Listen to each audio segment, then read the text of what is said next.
Engraçado não é o piadista, até pode ser. Uma pessoa engraçada é aquela que nos faz bem. Porque uma pessoa que nos faz mal é a que não tem graça, por isso ela é desgraçada.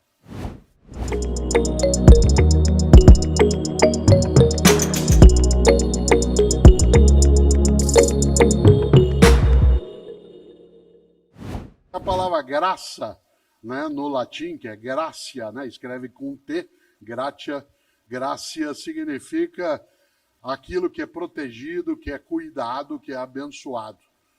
Alguns dos cristãos, especialmente os católicos, têm uma oração que diz Ave Maria cheia de graça.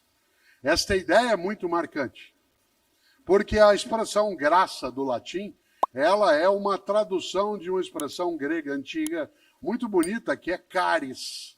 Caris. Caris, da onde vem carisma? Da onde vem carismático? Da onde vem eucaristia? Vocês sabem que o prefixo eu, em grego, significa bom, né, ou boa. Por isso, eucaristia é a boa graça, a boa bênção. Muita gente, quando partilha uma refeição, seja, né, dentro de uma igreja, de um templo ou de um outro lugar, às vezes dá graças, rende graças. Afinal, a expressão caris no grego antigo é cuidado, protegido. O que é uma pessoa carismática? É aquela que nos faz bem. E tem gente que se coloca como propósito fazer bem aquilo que faz e fazer o bem também naquilo que faz. Uma pessoa cheia de graça, há um termo para ela, que pode até parecer estranho, mas uma pessoa cheia de graça é uma pessoa engraçada.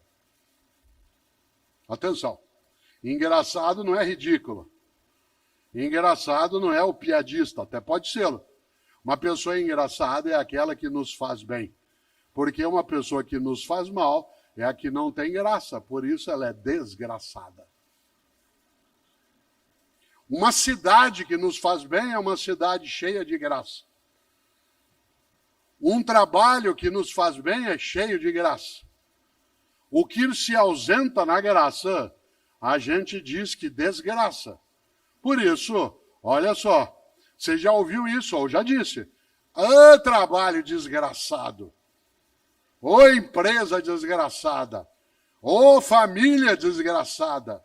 E agora com as redes sociais, então, a família pode mostrar em larga escala o que ela é um tribunal que não tem recesso, que funciona 24 horas de modo ininterrupto.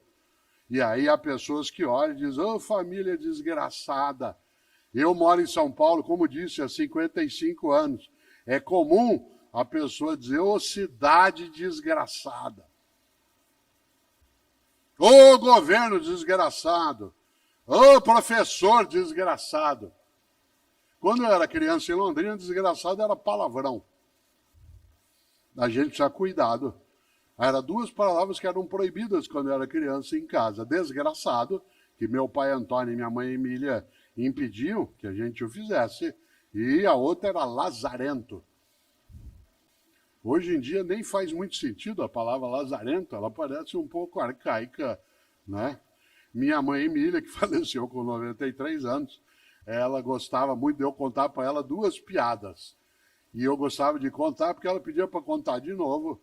E eu podia contar outras vezes, não porque ela estivesse sem memória, mas porque ela ria muito. Uma delas é uma piada cheia de graça, porque às vezes eu dizia para ela que isso poderia valer para nós, claro que de modo humorado, em que diz que o menininho de 5 anos, a mãe proibiu que ele fizesse algo, ele virou para ela e falou assim, filha da puta.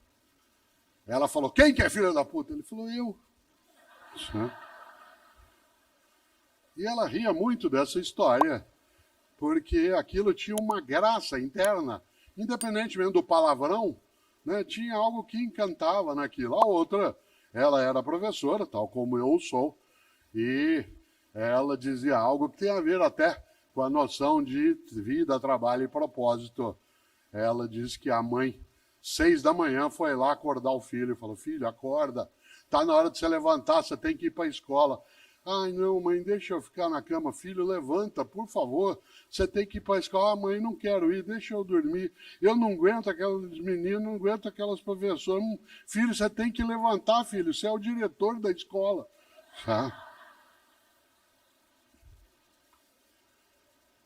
O tema por que fazemos o que fazemos nos lembra algo no ponto de partida, que é segunda-feira, 6 da manhã, toca o teu despertador. Você quer dormir mais um pouco? É só cansaço. Você não quer levantar de jeito nenhum. É estresse. Qual é a diferença entre cansaço e estresse? Cansaço resulta de um esforço intenso.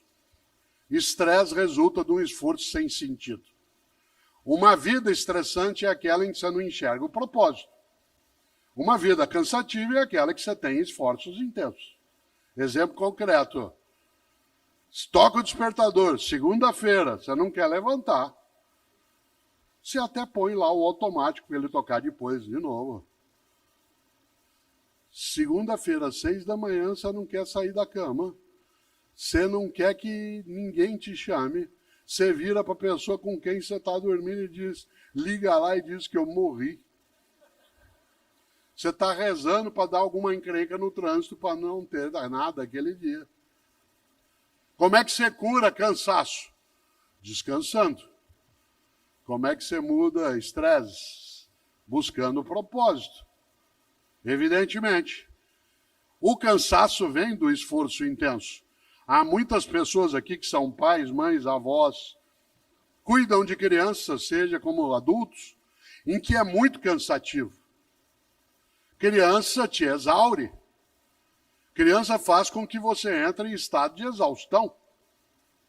Quantas pessoas aqui que são pais ou mães de crianças pequenas, né, não veem a hora delas crescerem sem saber que fica pior?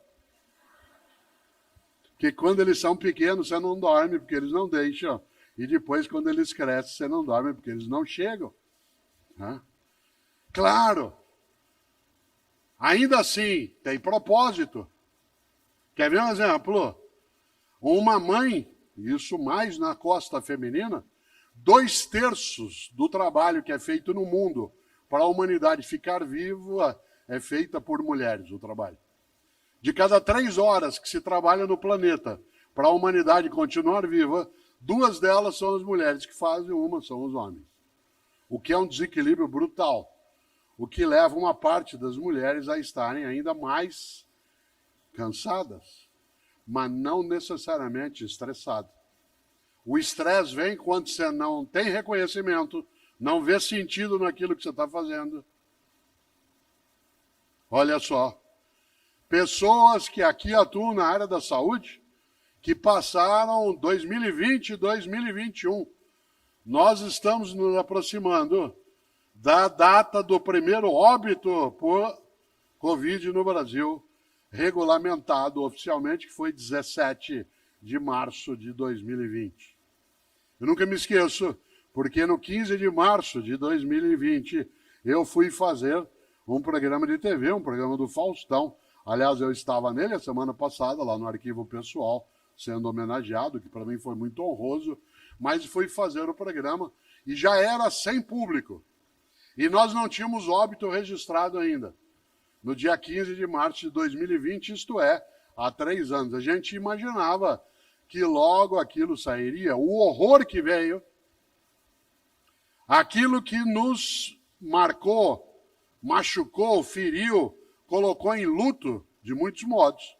Só não foi mais horroroso porque mulheres e homens neste país e fora daqui, no seu propósito de cuidar, não desistiram. Ficaram cansados, exaustos. Você tem dezenas de imagens na cabeça, e quem aqui é da área de saúde sabe, na enfermagem, na física, na medicina, na nutrição, na área de apoio, no transporte. Pessoas que a gente via as imagens em setembro, outubro de 2020, caídas no canto, encostadas nas paredes dos hospitais, exaustas. E não desistiram. Ah, doença desgraçada. Então vamos enfrentar. E por isso um monte de gente cheia de graça foi atrás. Insisto, não confunda cansaço com estresse.